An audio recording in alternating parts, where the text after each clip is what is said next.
Good morning, everyone. Welcome to our October community breakfast. My name is Karen King. I work in the Office of New Haven Affairs. I'm glad that you all could join us this morning. Our office hosts these community breakfasts once a month during the academic year on the first Thursday of the month. So our next one will be next month with another exciting speaker. I'm excited to introduce you to this morning's speaker. I have a couple of announcements before we get started. The first is there's an event that will take place this weekend, October 8th and 9th. It is a painting party for traffic safety. It is co-hosted by the Yale School of Medicine and the Yale Office of Sustainability. This is a painting party to repaint the bollards that are on the corners of York and South Frontage and York and MLK Junior Boulevard. They are inviting anyone and everyone to come join to help to revive or make repaint the bollards, make them prettier. It promises to be a fun event. You can sign up for an hour, for a day, both days. You should reach out to Abigail Roth to sign up. I will put her information in the chat along with a short description and the link for this event. The second will take place near the end of the month, Saturday, October 22nd.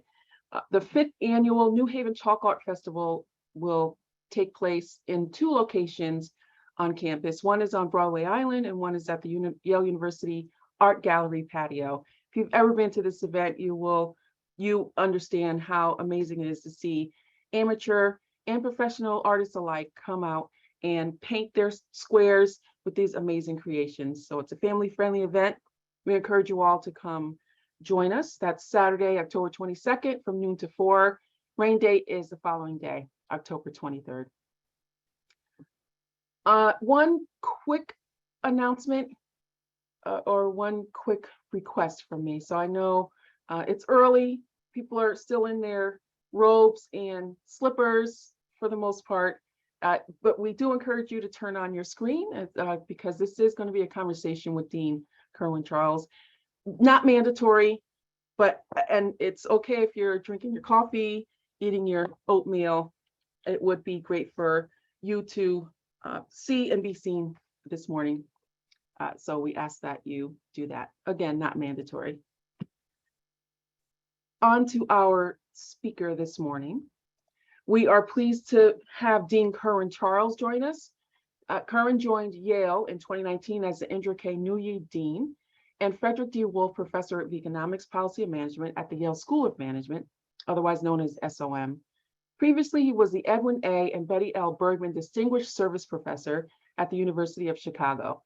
He has studied and published on a range of topics, including earnings and wealth inequality, conspicuous consumption, race and gender labor market discrimination, health and the labor market, the effects of housing booms and busts and non-employment in the economy. Among other professional duties, he recently served as the Vice President of the American Economics Association and is on the board of several academic and nonprofit entities. He is also a research associate at the National Bureau of Economic Research and an elected fellow of the Society of Labor Economics. Please help me welcome Dean Kerwin Charles. Welcome, Dean. Hi, Karen. Good morning, everybody. I'm delighted to join you here at breakfast. An early start, and so I'm, for one, getting caffeinated. I imagine that's true of many of you as well.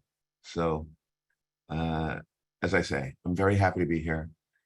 I regret that it's not in person as we work our way through or out from under COVID's shadow.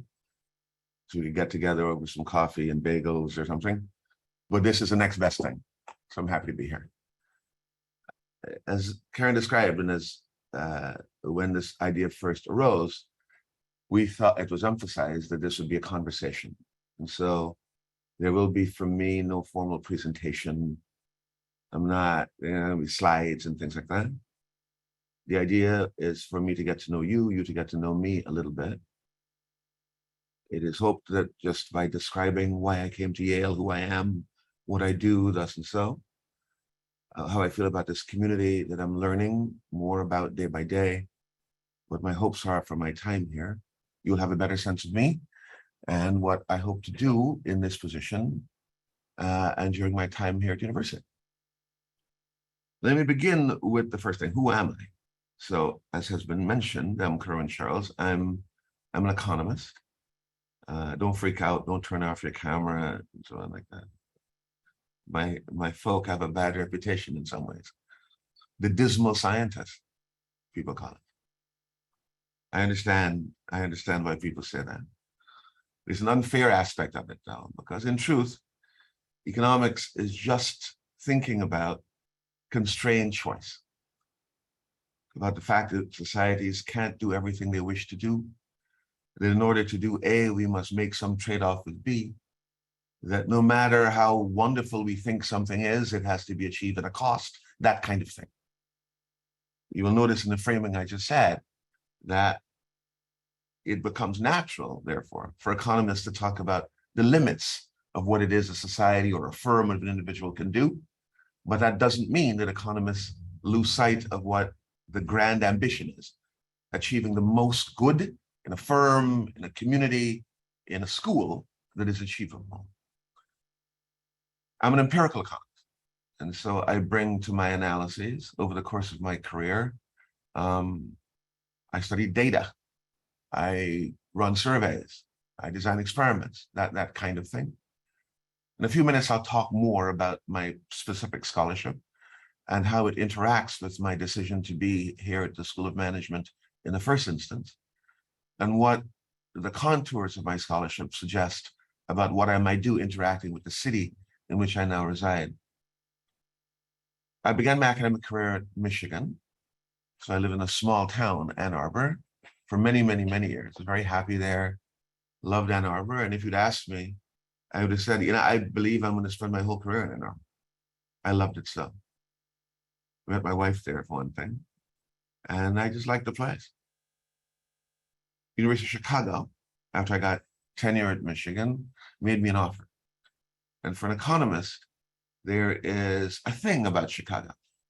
Chicago in the minds of economists is the kind of the economics place. You know what I mean? The place. And so I thought, man, if I don't go, I'm going to always wonder, should I have gone? Could I? So I went, thinking I'd stay a few years and so on.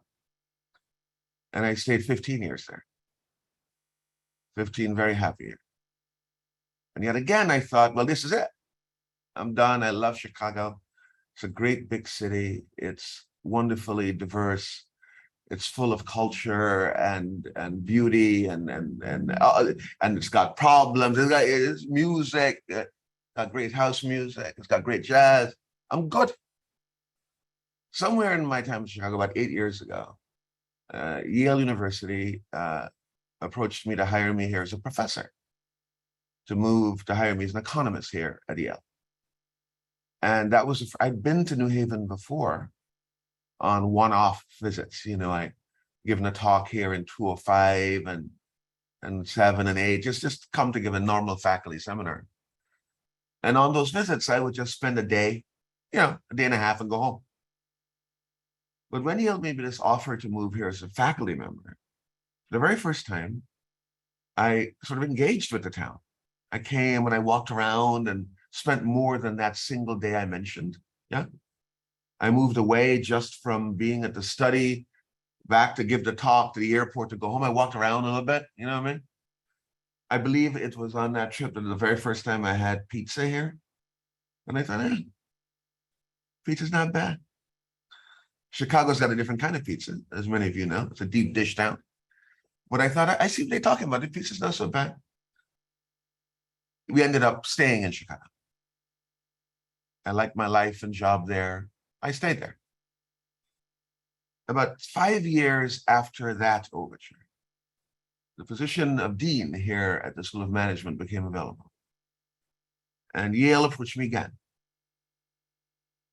And this time, for lots of reasons, I was more receptive to the prospect of moving. One set of reasons between us had to do with, one is moving through one's life as a scholar, one's writing papers and teaching school and so on. And who reads these papers? Who reads these papers? My fellow academics do. And that's great. My mom always likes to hear what I'm doing so she can brag about it at church. But then when you're done with that, now that's like 200 people, 300, 400 people. And I work on questions of deep importance to me. And there was a hope, every scholar has a hope, that the insights she is deriving from her work might have some broader public impact. It might affect policymakers or persons beyond the 25 students in her class. Yeah. And so between us, one reason I was willing to consider very seriously moving into the position of dean was that it would give me, I thought, a different sphere of interaction. I'd be interacting with not just the students in my class, but alums of the school, future students, others interested in research, policymakers, business leaders, thus and so, the community in which I resided. And so that was one reason to consider the move. What I've just described would suggest a move to any place. Yeah. You want to leave the professoriate and kind of strictures on one's life that position imposes. Good to go be a dean anywhere. You see what I mean? But there were some things about this particular place, Yale and SOM, that were especially intriguing. I will frankly admit to you that one of the things that was appealing is one of the things that draws lots of scholars here to this town. Yale. Yale. The name. I was at University of Chicago. I just described why I moved there and how being at that institution matters. I'm sorry. Let me get a swig of coffee here. So fundamentally to an economist and to many other kinds of scholars, I couldn't just leave Chicago to go to another very good grade school. If I were going to leave, it had to be an amazing place. And whatever its flaws, remember I began the conversation by talking about pluses and minuses, strengths and weaknesses, gains and losses, yeah? Whatever its flaws, Yale's an amazing place. That's thing one.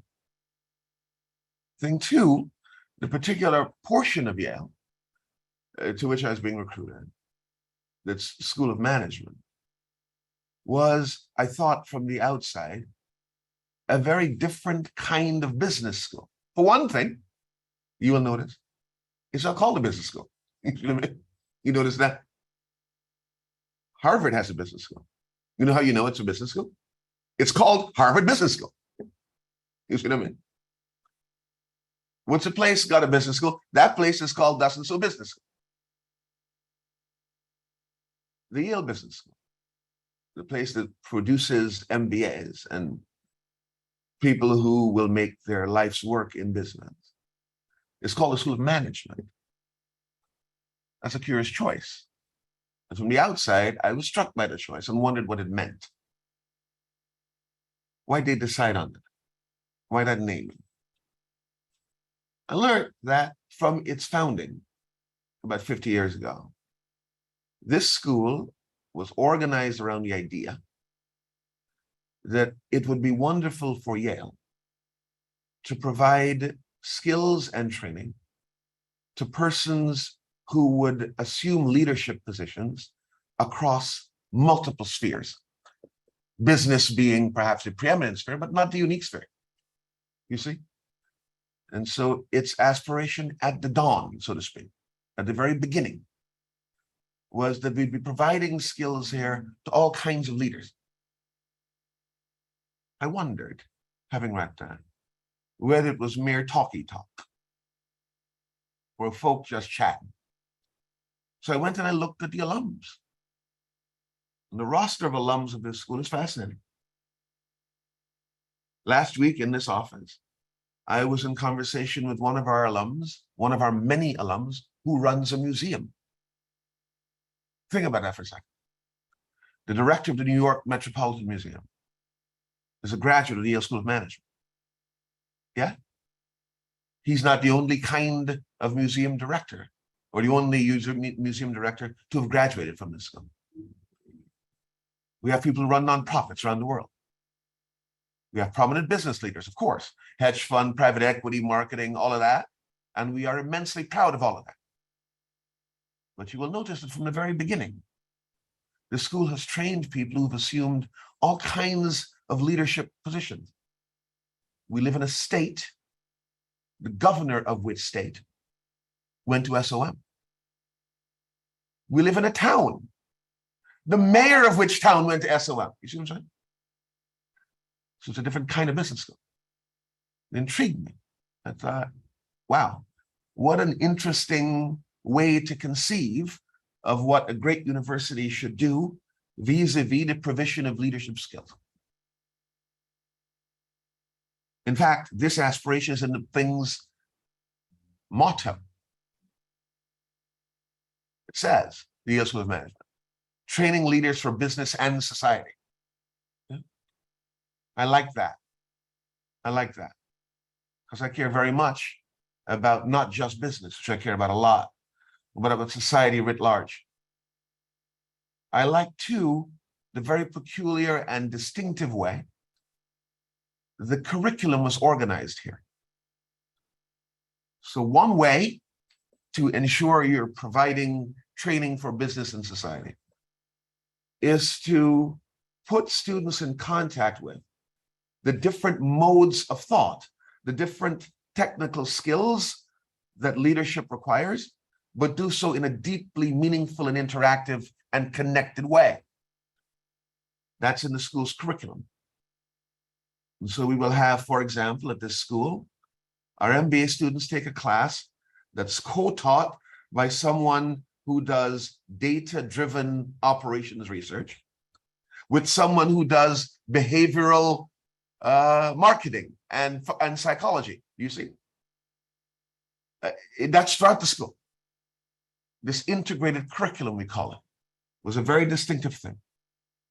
And I thought, whoa, look at now, this place's motto, its title, its curriculum, the kind of students it draws, yeah, is a kind of place that doesn't see itself as devoted exclusively to the production of people who will go on to careers on Wall Street. Let me be clear with you.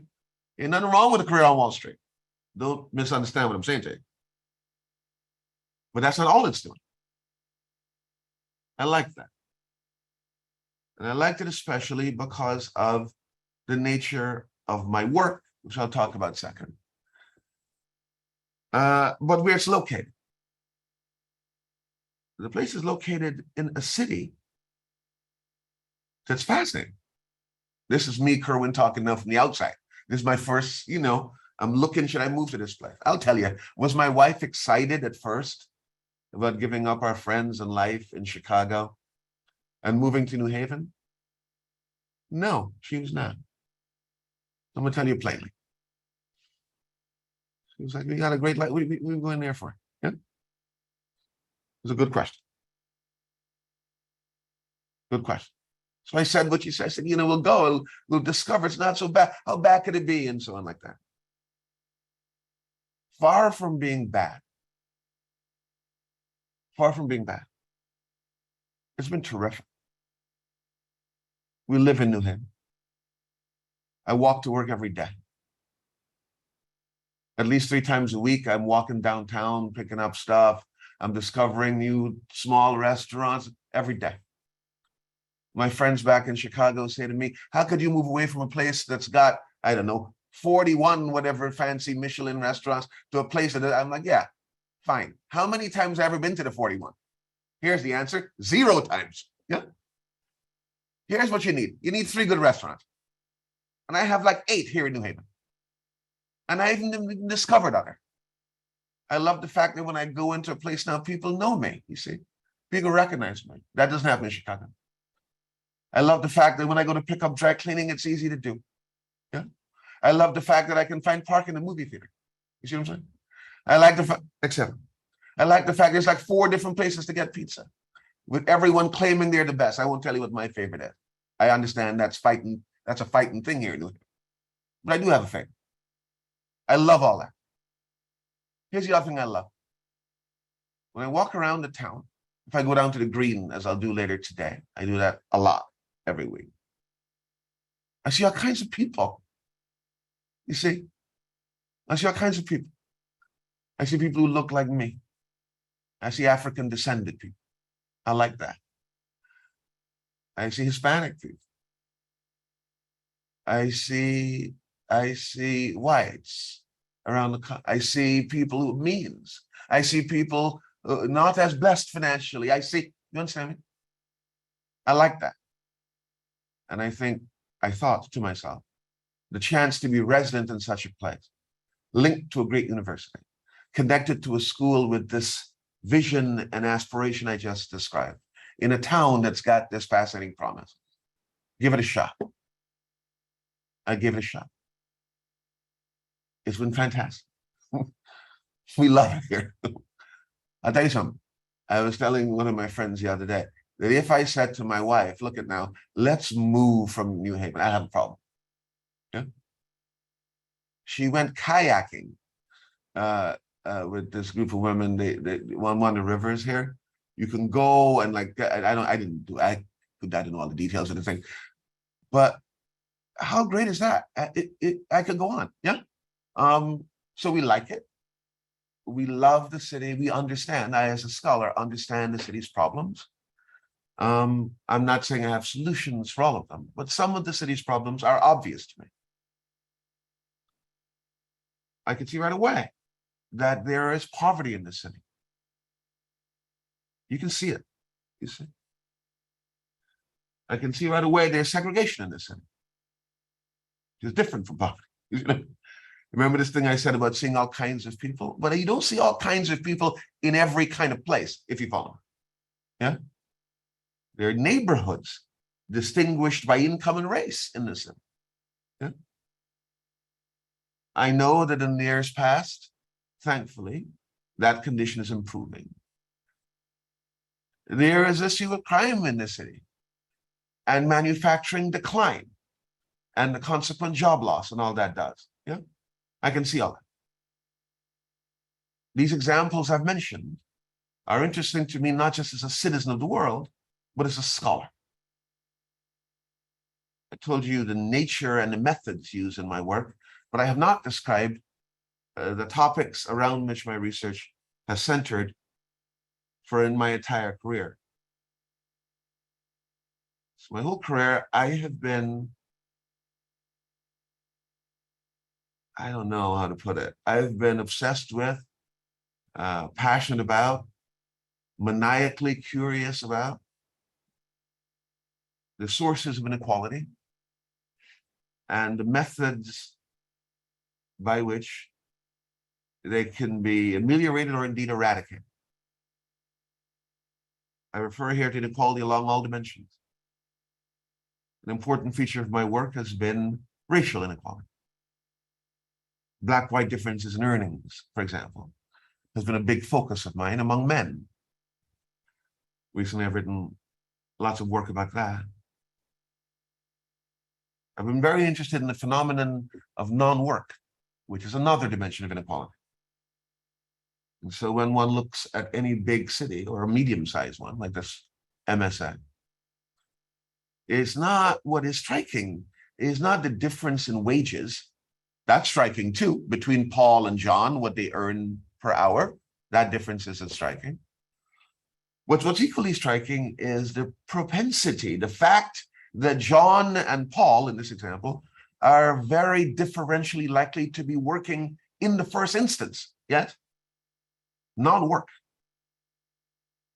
The phenomenon of non-work has become an ever more important concern in the United States, especially among men. Economists like me don't understand why. We have some thoughts, and some of my work has touched on various themes. I'll mention two that seem relevant in our conversation here. One has to do with the decline of manufacturing, which anyone who has studied the history of this city ought to know about. Yeah? This was a manufacturing town 100 years ago, 70 years ago, where people could get good paying jobs and achieve something like a middle-class life solidly, you see, in the manufacturing sector. Those jobs have disappeared. Their disappearance did not line up exactly with the appearance of other jobs that could provide those opportunities. So that has meant that their disappearance translated into long and unfortunate stretches of unemployment for people, non-employment. And non-employment has many consequences, my work and others show. There is obviously the loss in earnings if you're not working, right? Well, if you're not working, lots of other things happen, you know. If you're not working, it affects family stability. If you're not working, it affects kind of mental health. If you're not working, you see, all that. And I have it all around me right here. I've been very interested recently in gender discrimination in the labor market. The differences in earnings and career outcomes between men and women. And how one cannot look at my work and others shows outcomes for one group and draw inferences that they translate over necessarily to another racial group. For example, looking at among whites, the difference in wages and employment between white men and white women. Have that number in your mind, yeah? And say, well, of course, it must translate exactly the same way to Black people. That would be wrong, yeah? Because unemployment plays out very differently by race and gender. Do you see? Why is that? What can we do about that? Yeah? Incarceration has been a concern of mine. Kid goes to jail. He gets picked up. He's 16. He's selling reefer. He shouldn't be doing that. Should not be doing that. At 21, he's something happened to his friend. He gets picked up again. He's got 2 strikes now. You see? He's 23. There's a party, you know. You remember being 23? I do. I do. I was a nerdy kid at 23. And even I at 23 know, 21, that there are decisions I made at 21 that from the perspective of 25, I was like, what are you doing, man? Yeah. That I wouldn't want my mom to know I did at 19, you see? So this 23-year-old makes a mistake and he goes to jail. And now he's out at 27, 25. He has a felony on his record. You see? He has a felony. He's got to report that to an employer looking to hire him. What's the consequence of a mistake you made in the past? A nonviolent mistake in particular, a drug-related mistake in particular, that sticks with you, yeah?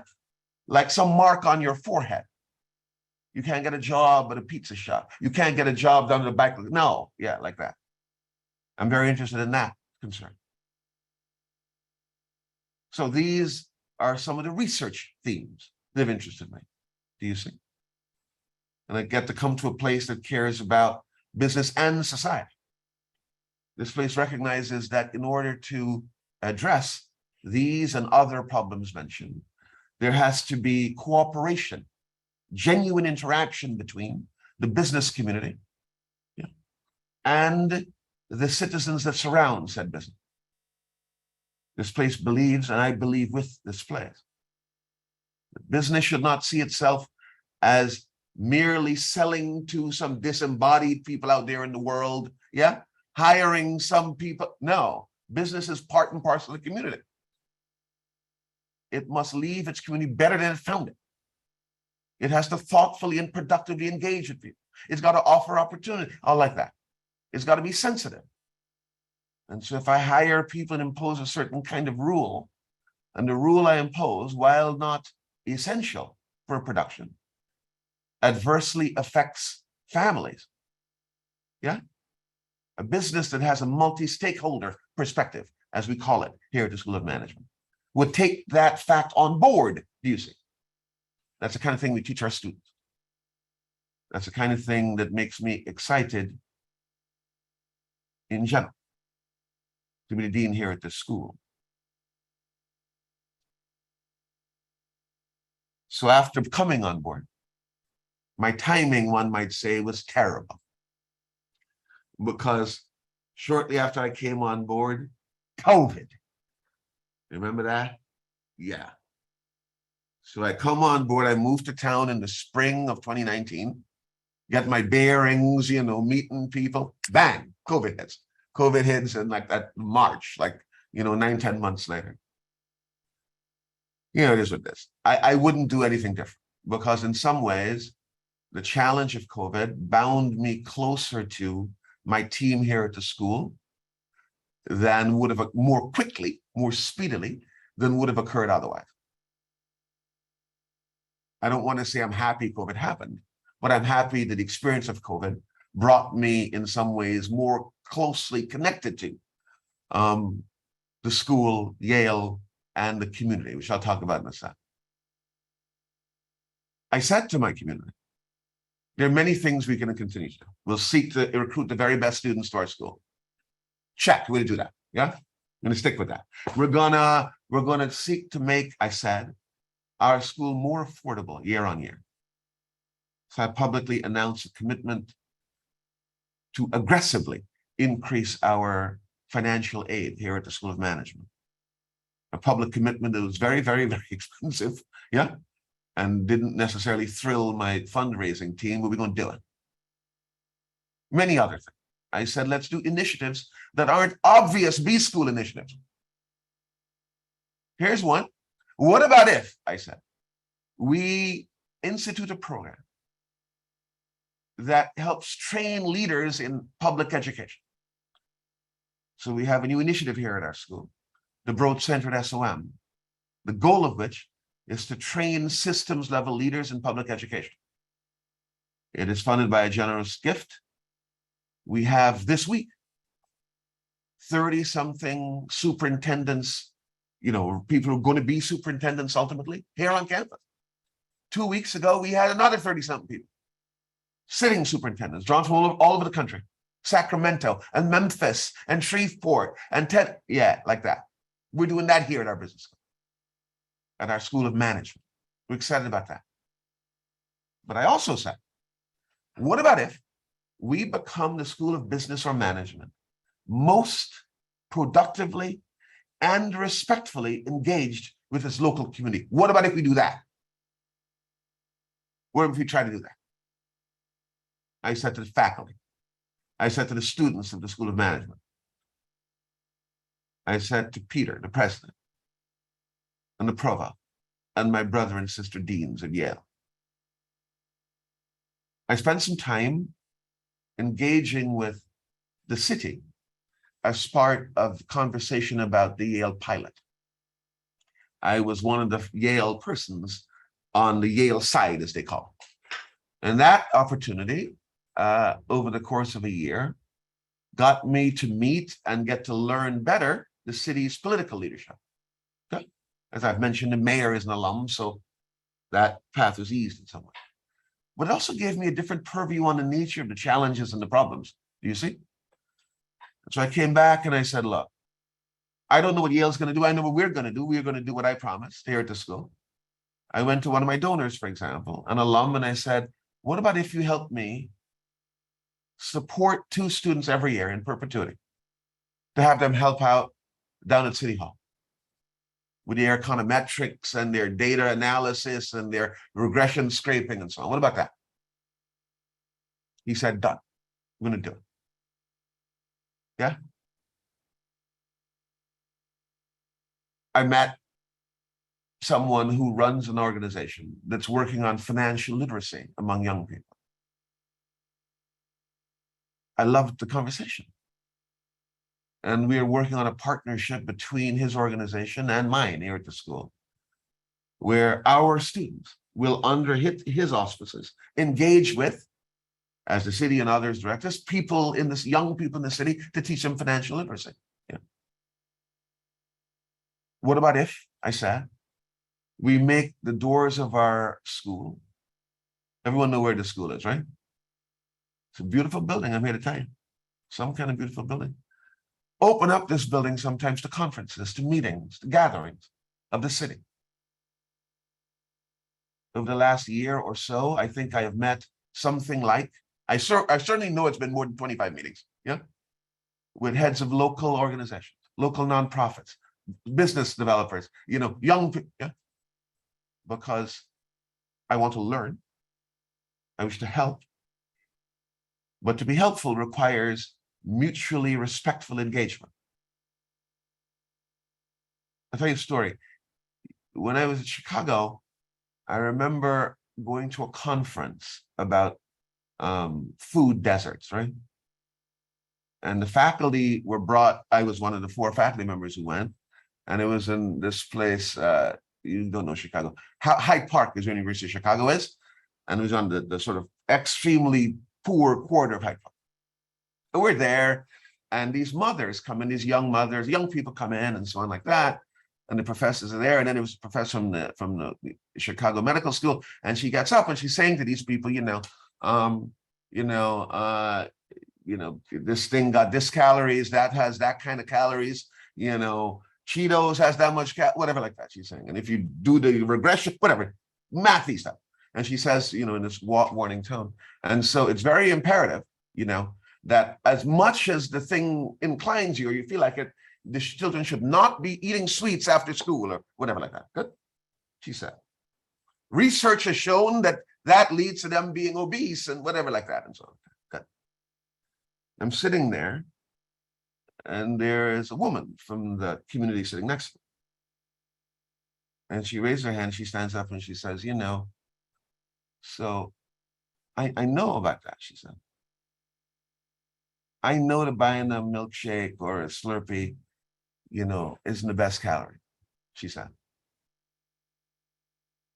But given my circumstance, getting my children some dessert, she said, is the one joy I can give them. The one joy. I remember being struck by every dimension of that. I remember being struck by the presumption, the haughtiness, as it were, of the scholar. Presumption that this lady didn't know that. Yeah? You shouldn't eat too much Cheetos. I was struck by the kind of talking down thing, you see? Let me tell you about the thing like that. I was struck by the lady's response. I know about that. But it's the only happiness I can give this kid. And so, kind of like that. It is an example to me of how engagement should always be mutually respectful. That we should be learning as much from the community that we seek to help as the reverse. The president approached me about running a center or helping participate in the creation of a center for inclusive growth. The idea is that there are human capital resources here at Yale that can be deployed to the benefit of this host city. I love that idea. Yeah, I have a particular expertise. I don't know about carbon emissions. I know about labor markets, jobs, employment. You understand me? So I know about that. Somebody else knows about the loss, you see. And I said, I would eagerly participate. So long as this point I mentioned about mutually respectful engagement governed our behavior. You see? Where I'm not telling some lady that giving kids Cheetos is bad for them, which she knows already, kind of like that. Where I'm not coming to tell you, oh, the problem, you should fix it. No. Where we learn from the community what it believes its problems to be. We were humble about our ability to help address the problem or not. Yeah. We were engaged in a collaborative effort to address it. The center was announced some time ago, and there are details about how it would shake out. It is unlikely that I'm going to be like a one person running it. That's not going to be it. But what will be true is that whatever its final shape, things I had already announced about what my school will be doing based on my many one-on-one, one-on-three, one-on-five conversations with this community will continue. I said when I learned about these breakfasts, right away, I believe I learned them from Lauren. I don't remember. I think it was Lauren who first mentioned them to me. I said, man, I got to do that. Yeah.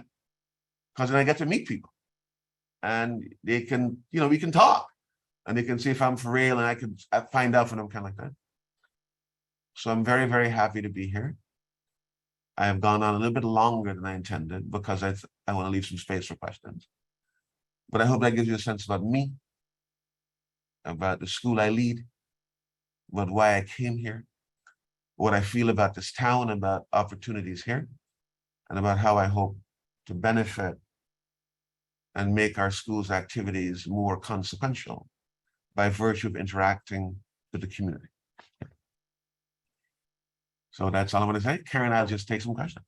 Thank you, Dean Charles. Everyone now has the ability to unmute themselves. We welcome you all to ask questions, make comments, or you can also put your questions or comments in the chat.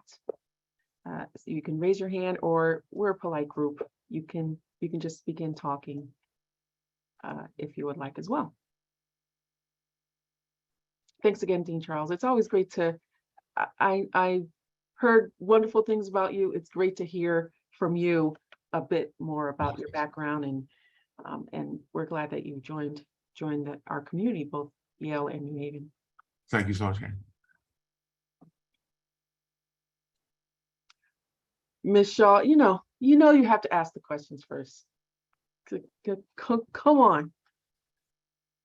Thank you. Welcome, Dean, to New Haven. Thank you.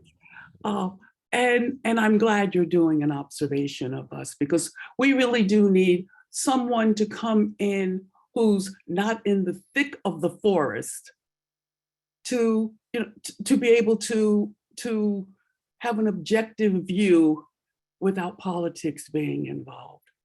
But now this is something that's always been a problem with me, and that is years and years ago, when I was active in the NAACP, there was a meeting with businessmen, and the businessmen had said, we need to educate kids so that they can get jobs when they graduate. This was like 50 years ago, because things had already started changing. The manufacturing was leaving. It was wonderful to be able to get a job, even if you didn't have a high school diploma. Now they wanted people to be able to read and understand what they're reading, because that's the main reason you want someone. Because in this day and age, I guess men aren't using their muscle anymore for work. They're now having to use this, and I don't think the schools have kept up, at least here in New Haven. We haven't even been able to master kids learning on computers. When we had the COVID, which we still do, but when we had the COVID, so many kids did not even know how to operate a computer. And a lot thought that a smartphone was the computer. It is, but it's a different computer. So I'm looking at all of that, and I'm wondering if your School of Management, even though you're going to be working with people in education, but will you also be able, or do you plan to at least give them examples of educational systems that have worked in other areas? Because I think in New Haven we must be too much of a cocoon, and we're not getting out. We need to do things outside the box. We need to think of the future. as opposed to the past. And I'm sorry to have been so long-winded. So thanks for the question. I am this point I mentioned earlier about what we're going to do with the Broad Center here at the School of Management partially addresses your question. So as a business school, we will not be focused on, since we don't know much about, knowledge about pedagogy, about the best way to teach long division, for example, which is a thing that teachers know, right? Or how exactly to discipline Johnny when he's always late, kind of like that. There's important things that go on in the education space. Should algebra be taught before geometry? You see, I know anything about that. Yeah? But our hope is that we can have an effect on inequality both in New Haven and more broadly by helping systems level leaders think here of a superintendent, a vice superintendent who makes broad organizational decisions. Yeah, make that person, give that person skills she needs to manage more effectively. Give her skills that help her do operations, understand supply chains, have her that kind of thing. Crisis management, budgeting, budgeting, which many people rising to superintendencies have never had to confront. That kind of. So we plan to do that kind of effort. You will notice in my description that we're staying in our lane. Yeah. So I'm not going to be presumptuous to tell a teacher, here's what, because I don't know about that. Yeah. But there are things about how to do budget and plan for next year when there's a shortfall. We're doing that at Broad. The second thing we can do and intend to do more and more of is information provision. You said when businesses fail or leave and others come, there are certain skill requirements. I'm in conversation with business people, not just in New Haven, but around the world, in the entire United States. I have spoken to more CEO types of small, medium, and large businesses by virtue of my position as Dean of the School of Management than everybody on the call put together over the last year. Yeah? Everybody. And what are these different people saying? They're saying different things. Yeah? But some themes are emerging about the kinds of skills they think they want their workers to have. You see what I mean? And so my role there is to be a conduit between what business leaders are saying and what experts like you on the call are doing. Yeah? It's amazing for me, for example, how many business types are saying to me and leaders are saying to me, man, if I had to go back and change math education in high school, I would spend way less time on trigonometry and way more time on basic statistics. They're telling me that. Does anyone, how many people on the call remember what a cosine is? Be honest about it. Nobody remembers what a cosine is. Yeah. I barely even have to teach it. Yeah. I know I hated it. But everybody on the call has got to do some statistic stuff. Sales was 5% last year, up 8% down, 10%. What's it going to be? You have to form a prediction. That's statistics. You see what I mean? Yeah. You have to accumulate data in your day-to-day life and come up with an estimate. Statistics. And we spend way too little time on statistics, business leaders are saying, and they are right. Now, I don't know how to teach statistics to kids in high school. I know how to teach it in graduate school. Yeah. I don't know how to walk back trigonometry in middle school. Yeah. But I can tell superintendents who pass through this school what business leaders are telling me. I can tell the superintendents, not only those around the country, but those right here where we live. Yeah. Look, I'm not going to tell you how to do your business, but something you should know is doesn't sell. You see? That's the role we're going to play. Stay in our lane, know what we don't know. If there's an educator on the call, she knows way more about teaching middle school than me, way more. I know my place. Yeah. No, that was not my objective. So to reduce a lot of this non-working. kids being prepared for our, what's out there, and available to them. And so no, I wasn't trying to get to how courses are taught. No, I just want to look at the big picture, and that is employable kids. Yes, I understand entirely, Michelle, and I'm agreeing. So let's begin with that point. I agree completely with the question and its thrust. What I'm emphasizing is from my perch, in order to help achieve it, the very thing you described, I'm going to focus on the education dimension, things I'm learning about needs of skills, yeah, and then training systems level leaders. So there is very broad agreement between us. I was just characterizing the very particular thing. I think we can do it as well, but I agree with the question and its thrust. Thank you, Dean Charles. Our next question comes from Ms. Harris. Hi, Kim. Hi, Karen. Hello, Dean. It is a pleasure to, really finally meet you. We thank you for this, Karen, for this access to opportunity. Name is Kim Harris, born and raised in New Hallville.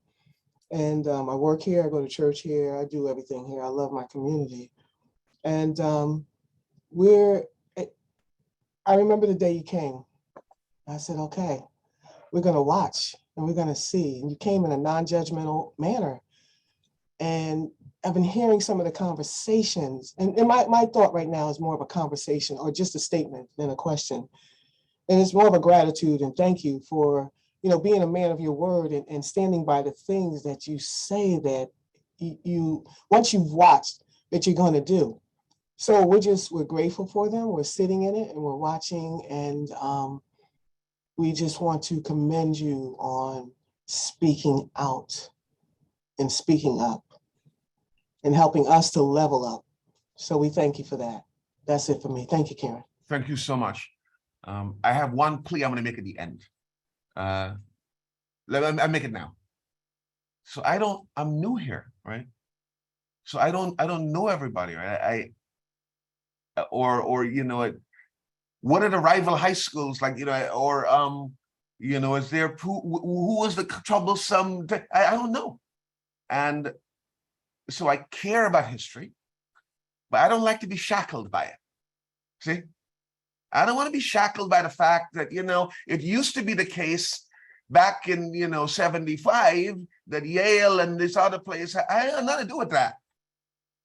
I'm not saying that no more, right? 75 is dead and gone, 1975, yeah? So I want to understand history, which I want to learn from you, understand context, but I want to move on productively. And for that, I need your help, criticism, advice, friendship as well. That's all I want to say. Sorry, Karen, I interrupted. No, thank you. We have time for one more question. We have about 5 minutes left in our breakfast. I will give the floor to Mr. Cremenendez. Good morning. Good morning. I'll just try to take a minute and first of all, thank you. I'd like to echo what Kim Harris said, and if there's anyone that you really need to spend some more time with, it's Kim Harris. And I've had a pleasure to do. So I do some community organizing work for a small nonprofit called Neighborhood Housing Services of New Haven. And I'll definitely be following up with you, and your openness makes that kind of an easy thing. I want to say thank you to you and your leadership around what the Social Impact Club does at your school. We had Charlie Crosby, Nina Dingra, and Kayo Rolam a couple of years ago, and they were talking about how we could utilize maybe social impact bonds, and for some of the important work that people like Kim are doing in New Hallville. So we met with them weekly, and for 8 months, way beyond what was really kind of set out in the initial agreement. And I just put an application in for a second round on Monday. So I look forward to it, and I think your leadership for those kinds of ways to bring your skill sets with people like Kim and others on the call. So I could go on, but I'm just going to stop there. But thank you. You seem very accessible, and certainly be reaching out to you. So thank you so much. And I'll tell you, and one other thing, I did go with my colleague Adam with some Southern Connecticut State University professors on a canoe trip up the Mill River. And it was about all things environmental. So I encourage you to go canoeing with your wife. I'm gonna give it a shot. And we could talk more about that too some other time. Thank you. Thank you so much. I have to make an admission here. I can't swim. I never learned to swim. And so I'm terrified of that. And I promised her and my friends and some faculty members here that I'm going to learn to swim this very year. Yeah. And I'm going to do it. I'm going to do it. If you have an idea about where I'm going to do it. Yeah, well, just very carefully. We have a lake up in North Guilford where I live, and originally from Canada. And there was someone kayaking, and they flipped this year, and they didn't know how to swim, and they didn't make it out alive. So, we'd have to be really careful about those things. And he didn't have a life jacket on, and so it's really important to, we kid about these things, but please do be safe. And you have a great gym over there at Yale, and they have a great class for swimming, which I've taken. So that might not be a bad place to start. I know either. one of my colleagues told me, Karen, just one more minute over. One of my colleagues told me that they could teach me over there. I could go and they would teach, but you're embarrassed. I don't want to be. I'm being, around the kids anyway. But I'm going to get it done. Thank you so much for mentioning the Social Impact Fund. Our social impact work. I am going to be on calls today, actually, we're in the middle of a campaign here at Yale and at the school. And one of my areas of focus is exactly this, finding ways to make that even bigger. Yeah. And so I'm calling on some of my alums of means, to step up. Not every one person's got to do the whole thing. Yeah. I have a number in mind. I want it to be bigger than that. Somebody could do a piece. Then what's his name do another piece, and then you add it together, you got something. Yeah. And so thanks very much for mentioning that. I'm very proud of what we're doing there and excited about possibilities going forward. Thank you. And with that, we have to wrap up. It was a wonderful, thank you so much, Dean Charles, for joining us. My pleasure. Wonderful. I'm going to join the chorus of comments in the chat that are thanking you for joining us, welcoming you to the Yale community, and everyone is looking forward to learning more about what you do in partnership with the community. So thank you again. Thank you all for joining us this morning. We hope to see you at our next breakfast, which will take place on the first Thursday in November. Have a wonderful, beautiful day. Bye-bye. Thanks, everybody. Have a great day. Bye-bye.